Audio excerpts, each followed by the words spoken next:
अभी ये द्वितीय वर्ष के प्रथम प्रश्न पत्र में आप सबका स्वागत है।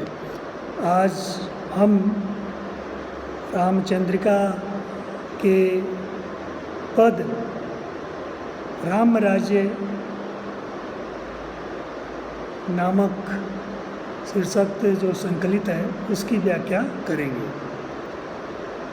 जैसा कि व्याख्या में होना चाहिए और होता है, सबसे पहले हम पद को पढ़ते हैं और उसको जो है कठिन शब्दों को समझने की कोशिश करते हैं ताकि हमें व्याख्या में सहूलियत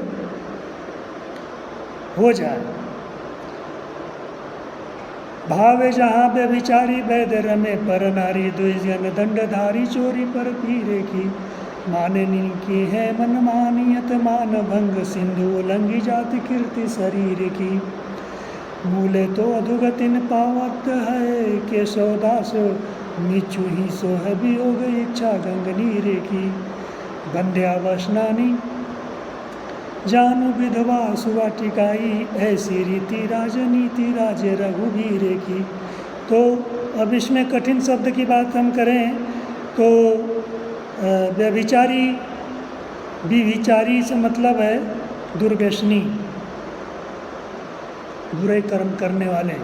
द्विजगण ब्राह्मण, पर पीड़ दूसरे की पीड़ा, पर मतलब दूसरा, पीड़ दूसरे की पीड़ा। माननी मतलब जो रूठने वाले। प्रेमिकाएं, यहाँ प्रेमिका से तत्पर है। सिंधु लता समुद्र, उल्लंघी मतलब लांघना, पार करना।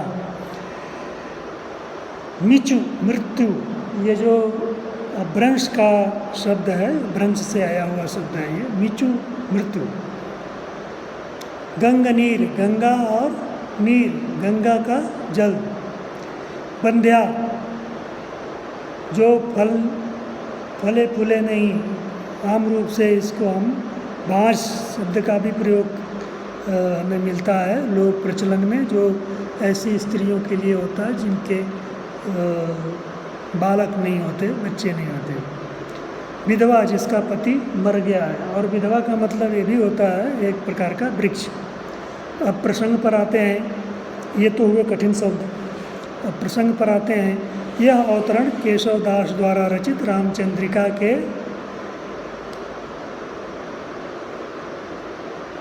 राम राज्य शीर्षक के रूप में संकलित है। केशवदास ने राम राज्य की अनेक विशेषताओं, आदर्शों, गुणों और चरित्रों का वर्णन किया है। अब हम व्याख्या पर आते हैं। ये तो प्रसंग हो गया कि रामचंद्रिका में रामचंद्रिका से ये पद्यांश लिया गया है और उसमें ये राम राज्य शीर्षक से संकलित है। यह पद्यांश महाकवि केशवदास द्वारा रचित है। व्याख्या पर हम आते हैं।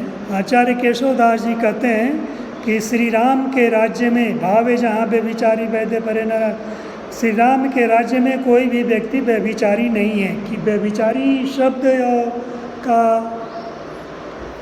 शब्द केवल वहाँ सुनाई देता है जहाँ पर विद्वान लोग साहित्य की चर्चा करते हैं।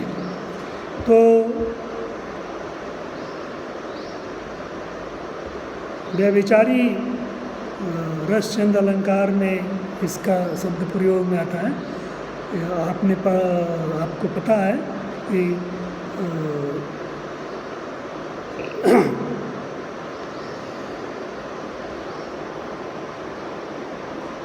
विभावानुभाव व्यभिचारी संघात रस निष्पत्ति। केवल विद्वान ही के ही काव्य में चर्चा आता है। व्यभिचारी कहने का मतलब कोई व्यभिचारी नहीं है। उनके राज्य में कोई भी पर नारी को बुरी नज़र से देखता नहीं है। सिर्फ वैद्य जो है जो पर नारी को स्पर्श कर सकता है, अर्थात वैद्य दूसरे की स्त्रियों को नाड़ी देख करके उनका इलाज करते हैं। आगे कवि कह रहे हैं कि यहाँ जो है कोई विद्वजन दंडधारी चोरी पर पीर की माननी के मन मानियत नहीं सिंधु लंगी जात कीर्ति देह कीर्ति की। तो कवि ये कह रहा है कि यहाँ पर कोई दंड के योग्य नहीं है, यहाँ दंड सिर्फ ब्राह्मण धारण करते हैं। कहने का तात्पर्य है कि ब्राह्मण अपने हाथ में एक प्रकार की लकड़ी दंड धारण करके चलते हैं। यहाँ कहीं चोरी डकैती जैसी घटनाएं नहीं है। यहाँ लोग चोरी करते हैं, वह चोरी है किसी के परपीड़ा की, दुखी असहाय पीड़ित लोगों के दुख को लोग हरते हैं। अर्थात कहने का मतलब है कि लोग परोपकारी हैं, लोगों को स्वतः सहायता करते हैं, दूसरे की पीड़ाओं को हरते हैं। यहाँ कोई किसी का अनादर नहीं करता, मान भंग नहीं करता। यहाँ सिर्फ प्रेमी प्रेमिकाएं ही एक दूसरे के प्रेम में एक दूसरे का मान भंग कर सकते हैं। यहाँ कोई किसी के मर्यादा का उल्लंघन नहीं करता। यहाँ देहधारी अर्थात मनुष्यों की कृतियाँ ही समुद्र को लांघती हैं, यानी मर्यादा को यहाँ कोई उल्लंघन नहीं करता, केवल कृत्य है जो समुद्र को लांघ करके हर दिशाओं में फैल जाती है। यहाँ किसी का पतन नहीं है, चारित्रिक पतन नहीं है, गुणात्मक पतन नहीं है, उसके व्यवहारिक पतन नहीं है। यहाँ कोई अधोगति नहीं जाता। यहाँ सिर्फ वृक्ष की जड़ें ही अधोगति को जाती हैं। मूले तो अधोगति पावत है केशवदास मिच्चू ईसो वियोग इच्छा नरनीर की वंद्यावसनी जानू विधवा सुवाटनी ऐसी रीति राजनीति राजे रघुवीर की। कवि केशवदास जी कहते हैं कि अधोगति यहाँ किसी की नहीं है। अधोगति है तो पेड़ पौधों की है जिसके जड़ें पृथ्वी के अंदर जाती हैं। यहाँ गंगा जल के अलावा किसी की इच्छा का शेष नहीं है। यहाँ मृत्यु से वियोग जैसी बातें नहीं हैं। किसी के स्वजनों को मृत्यु का दुख नहीं सताता। इच्छा है गंगा जल की तो वो हमारी इच्छा है तरने की। मृत्यु के समय गंगा जल मुख में डाला जाता है, तो यहाँ उससे संबंधित इशारा कर रहा है कवि।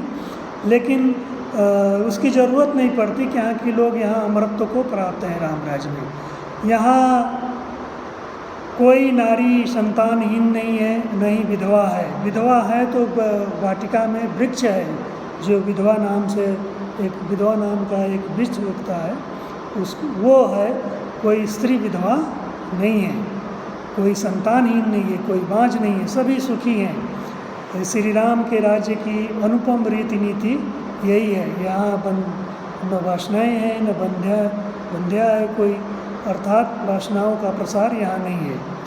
कहने का तात्पर्य है, विशेष रूप में हम लिख सकते हैं कि राम राज्य एक आदर्श राज्य है जहाँ कोई दुख नहीं है। सभी लोग मर्यादा का पालन करते हुए अपना जीवन जी रहे हैं। महाकवि तुलसीदास जी ने कहा है कि राम राज्य में किसी प्रकार का दुख नहीं व्यापता है। दैहिक दैविक भौतिक तापा राम राज काहू नहीं व्यापा। उसी परंपरा को आगे बढ़ा करके कवि महाकवि केशवदास जी कहते हैं कि भगवान श्री राम के राज्य में किसी प्रकार का किसी को भी तकलीफ और दुख नहीं है।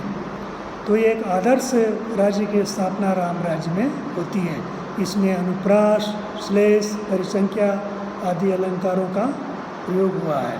छंद के रूप में सवैया छंद का प्रयोग इसमें किया है कवि ने। भाषाई रूप से अगर हम देखें तो ये ब्रजभाषा में इस कविता की, इस छंद की, इन पंक्तियों की रचना हुई है।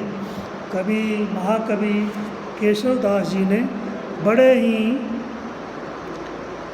सुंदर, कुशल, निपुणता और कविताई के गुणों से युक्त इस काव्य में भगवान श्री राम के राम राज्य का वर्णन किया है। तो हम देखते हैं कि इस पद्यांश में रामराय जी का किस प्रकार से बहुत ही सुंदर काव्यमय गुणयुक्त अभिव्यक्ति हुई है, जिसको पाठकों तक संप्रेषित करने में कवि अत्यंत सफल है। धन्यवाद।